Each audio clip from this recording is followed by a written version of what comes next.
Well, what's up, guys? So we are gonna start with startup and its registration, which is chapter number 9 of SBEC. I hope you are all doing well, and sorry for the delay of uploading the videos. Now the videos will be uploaded continuously, and make sure you subscribe the channel. So now let's begin with our lecture, startups and its registrations. The complete video is also available in Hindi, so make sure that you completely watch this lecture now. Okay, so let's begin with our lecture.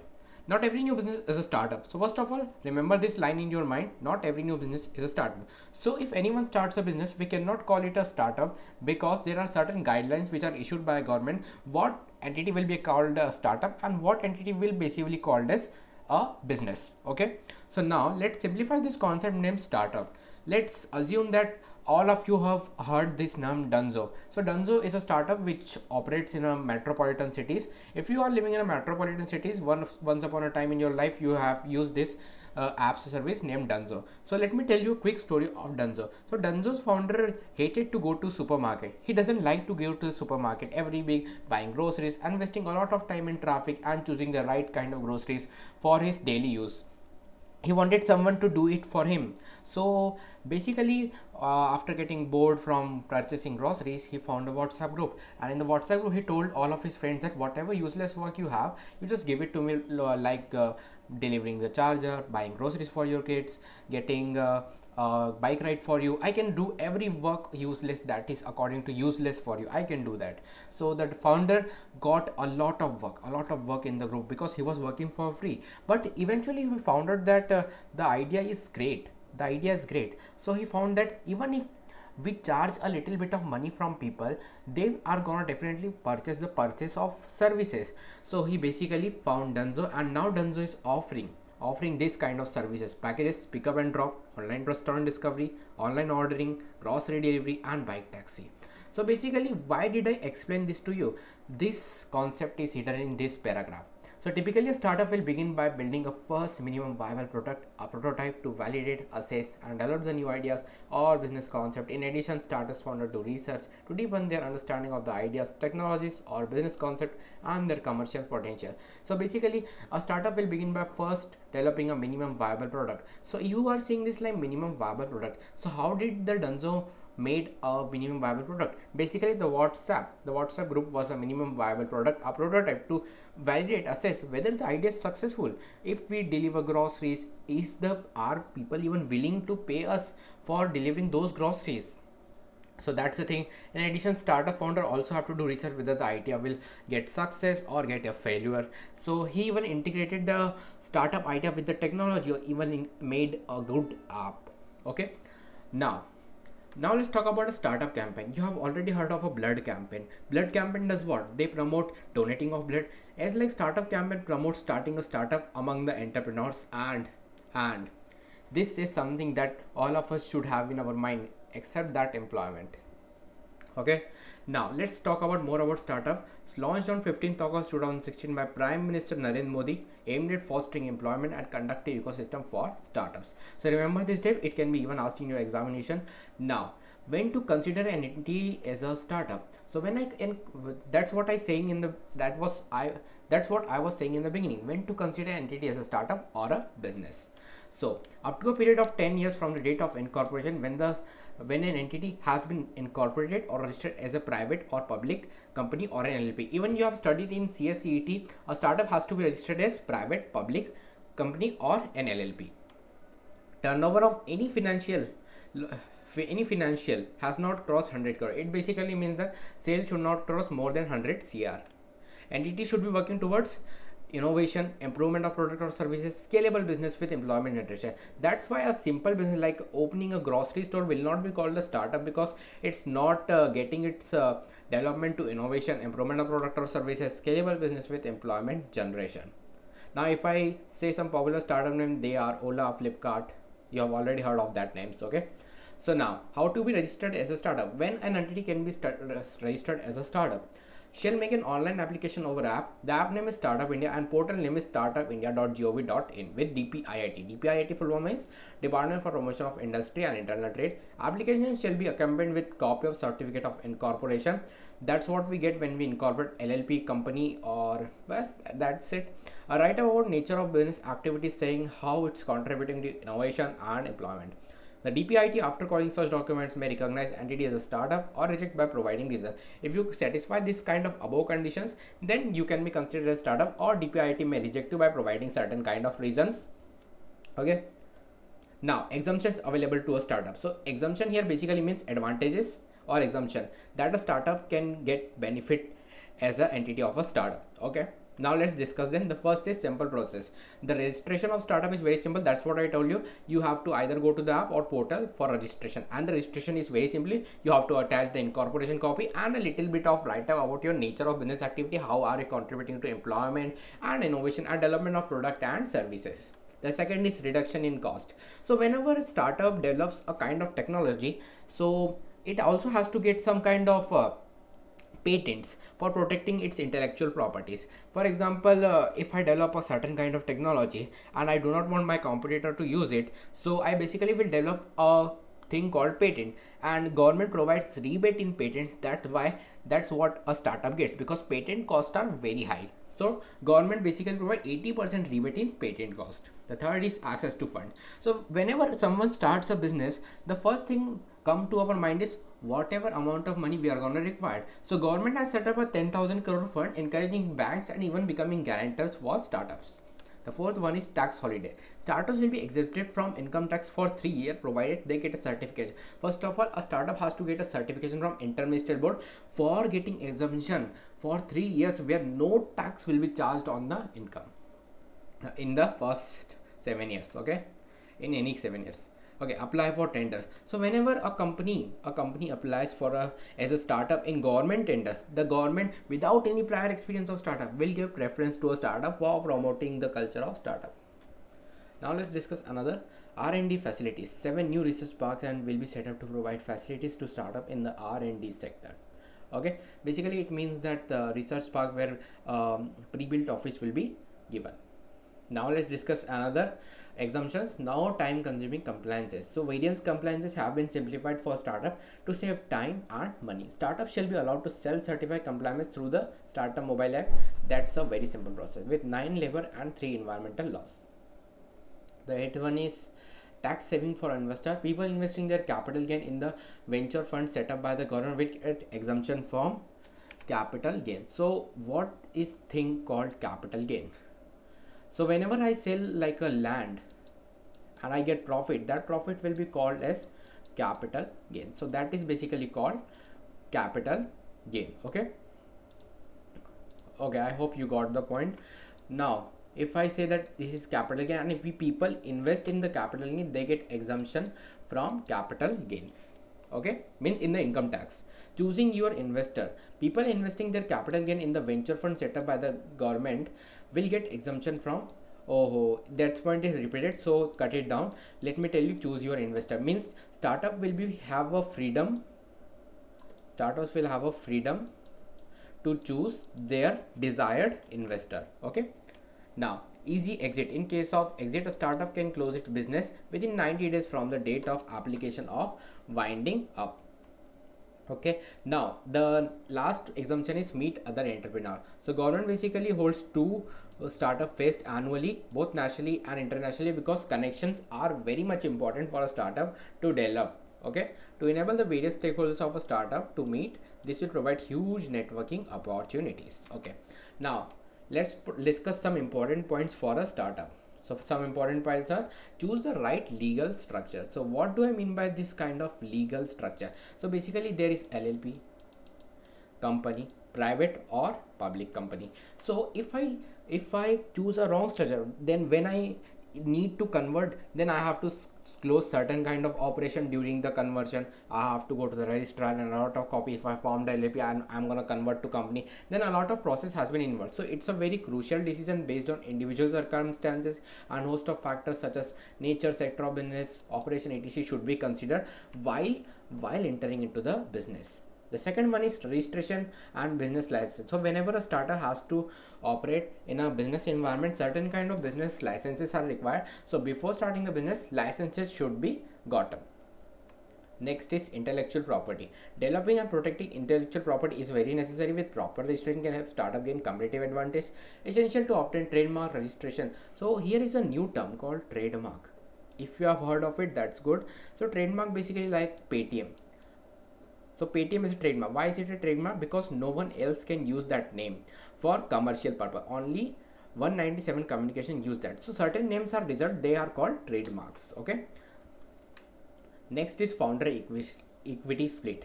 So like for example, there are four founder A, B, X, Z. So the X and Z are completely working in the startup from day to night, and A and B just invested their money. So X and Z should get more share in the startup because they are completely involved in the startup with a risk. Okay. Now let's discuss another founder agreement. The founder agreement should represent a clear understanding between the founders on all key related to the startup whenever a kind of uh, difference of opinion arises. So like roles, responsibility, and decision making should also be clearly defined in the agreement. The next is employment contracts. Why employment contracts are certainly valuable to the employees as it details terms regarding description of job. So who really works in a startup, who like to just get involved in the new things. So why will anyone work in the startup? So a startup should provide detailed term description of employee job profile, compensation, other associated benefit, even ESOPs are should be given to employees because they are working, because it is not certain that the startup will be a success or failure. So employees also should be given ESOP, employee stock option plans. Okay. ESOP, that's our next topic. ESOPs are intensely given to employees, director of a company to attract talent.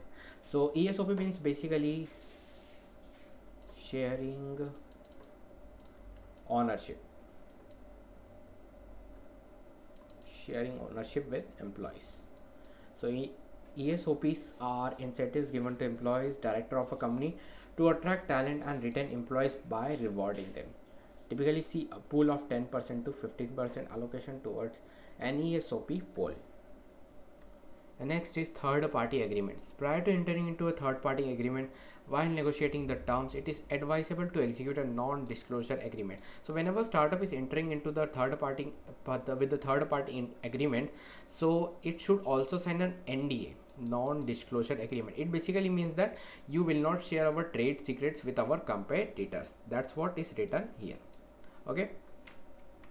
Now let's talk about seed capital. So what do you mean by seed capital? The funding done at the nascent stage is called seed funding, and the capital is known as a seed capital. So whenever a startup is required to start and the funding is done, that funding is called the seed funding and the capital is known as seed capital. As you are seeing in the picture, there are two things. The plant is growing like from the seed, that is called seed funding, and the capital is called seed capital. Now let's talk about what is a venture capital. So venture capitalist or private equity, the first large investment a startup can expect to receive. So venture capitalists usually invest a large kind of amount, so they are known as venture capitalists, and a large invest startup can expect to receive. They generally invest in the form of convertible instrument like convertible debentures, preference share. Okay. And most commonly used securities for VC, means venture capitalists, and private equity, which includes compulsory and convertible preference shares and compulsory convertible debentures. Means after a certain period of time they can be converted into equity shares. Okay. Due diligence. So what do I mean by due diligence? Basically means analysis whether the startup is getting a lot of potential, whether it has potential or not to grow in the future. Analysis is done to in order to know that the startup is doing well or not before investing from the venture capitalist. Now let's get to our next topic, that is angel investor. So what do I mean by angel investor? Angel investor are individual or group of industry professional who are willing to fund the venture in return for an equity stake. They basically invest a certain kind of fund and foreign kind of equity for the demand of equity stake. So after the startup becomes successful, they sell it and get their profits. Now let's talk about bridge round. So what do I mean by bridge round? A bridge round is essentially rescue financing. Focus on the word rescue financing for startup in need of working capital. Also, that may not always be in the case. Bridge funding is a short-term interim financing that acts as a bridge between the startup's current liquidity need and its next funding round. So basically, when a startup is in the need of funds, rescue funding means the startup is about to fail, but if it gets a funding, that funding will be called as bridge round because it's a kind of a rescue financing. Now let's talk about series funding. So series funding will basically start from A, B, C, D, E and will go on to Z. So why series funding starts from A, B, C, D, E? Let's get to know that. Series funding will start from series A to Z. Like if I have raised series A, I need more money. That's why I went to B. Then I need more money. Then I go to C. So that's why it continuously goes on whenever startup needs money. Series preferred stock is the first round of stock offered during the seed early stage round by portfolio company to the venture capital investors, often convertible into common stock in certain cases such as initial public offering or the sale of company. A round is in the range of $2 million to $10 million, purchasing 10 to 30% of the company. The first time that a startup raises capital is normally called a seed round, HNI round, angel round, some even called as pre-series round. The first time that a startup raises capital is normally called what? Seed round, HNI round, angel round, or a pre-series. Now, things to know when raising series A round. So there are certain things that we need to kept in our mind. Series A ready, B series A ready. So what do I mean by that? Means the startup should get a detailed research on how to raise fund, what are our investors, how will we tell them our potential. So a lot of things are get to be done. A start early means before 4 to 5 months a startup should start. Leverage your network. That's why a government also helps to startup phase, where you can come and leverage your network. Means startup should have uh, sufficient context in order to raise fund. Practice your pitch. For example, if I am going to raise funding from Z, then I should practice on A and B before going to the main investor named Z. Create fundraise movement means do a kind of marketing where each and every investor come to invest in your startup. Know the standard market practice. What are our standard market practice? How someone raise a capital in a startup. Terms right means whenever the funding is getting into the startup, there should be certain terms and conditions should be right, for which engage a CS will be good. Raise 10 to 15% more means if I am going to raise 1 crore CR, so I should raise 1.05 CR. Okay. Now let's talk about debt financing. Let's say that there are two companies named ABC Limited and Bajaj Finance Limited. So ABC Limited called and said to Bajaj Finance Limited, "Sir, we actually need funds. We are in a deep crisis. So can you provide us funds like loan?" So Bajaj Limited said that I will provide you loan at the rate of 4%. So why have I taken this example? The example hides a concept named debt financing. So what actually happens in debt financing? Debt is an amount of money borrowed by one party from another. A debt arrangement gives the borrowing party permission to borrow money under the condition that it is to be paid back at a later date, usually with interest. So there were two parties in our case, that were ABC Limited and Bajaj Finance, in which the Bajaj Finance gave a loan of 1 CR, let's suppose, to ABC at the rate of 4%. Okay, at a back a later date, ABC Limited has to pay, usually with interest. That is what called a debt financing. So what do we have to study in debt financing? Let's get to understand that. First of all, we will start from loan from banks and NBFCs. Then we will move on to external commercial borrowings. Then we will move on to CGT SME loans. If you know the CGT SME loan, comment down below, or we are gonna know that in the lecture. Loan from banks and NBFCs, let's discuss about it. So basically, whenever a VC means venture capitalist invest in a startup, founder lose their ownership. But loan from bank are good to not lose ownership, but it has several drawbacks, like irrespective of the performance, the EMI has to be paid if the loan has been taken. Good track of business record is also required, and collateral means some kind of security is also required in by raising a loan from bank.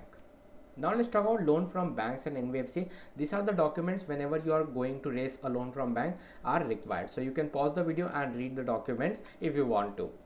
Now let's talk about commercial borrowings. So what do I mean by commercial borrowings? Can be taken in the form of bank loans, buy credit, supply credit, scrutinized, securitized instruments.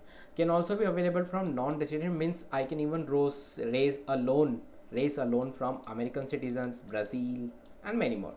So external commercial borrowing can be accessed under two routes, that is automatic route, that is approval route. In approval route, we have to take certain kind of approval from government, but in automatic route, we don't have to take any kind of approval.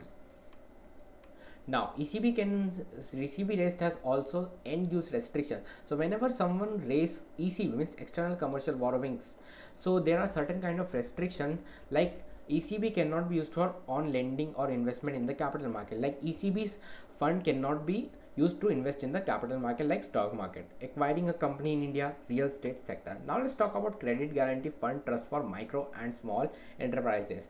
So CGTSM basically stands for Credit Guarantee Trust for Micro and Small Enterprises Scheme. So if you have commented down the name of it before, so let's get you a clap. Okay, launched by Ministry of Micro and Small and Medium Enterprises, Government of India to encourage entrepreneurs, means up to amount of 1 crore loan without collateral or surety, means guarantor.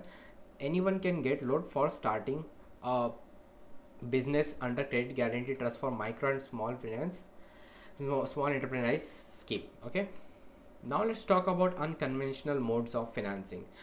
First of all, let's talk about crowdfunding in the unconventional mode of financing. So what do I mean by crowdfunding? How crowdfunding actually works? So let's get to understand it. Let's suppose there is a company named ABC Limited. ABC Limited is gonna launch a product in which a dam will be built and electricity will be produced through that dam water. So ABC Limited is gonna need a lot of fund to build that dam and launch the project of electricity generation. So ABC Limited asked people and made an announcement that people please invest in our project, and if you give us money, then it will be good. So people said, why will we give you money? Why will we give you money? Then ABC Limited said that we are gonna our future share profits to be shared with you in the process of crowdfunding. If you invest now, then we are gonna share profit back with you. Okay, now let's talk about certain important point related to crowdfunding. It's a recent phenomenon and usually seen through the internet. Okay, SEBI in 2004 even rolled out a consultation paper on crowdfunding in India. Okay, now let's talk about Mudra Bank. So Mudra Bank basically stands for Micro Units Development and Refinance Agency. Okay, so it's not a new bank. Already established bank will provide loan under Mudra Bank. It's a public sector financial institution in India.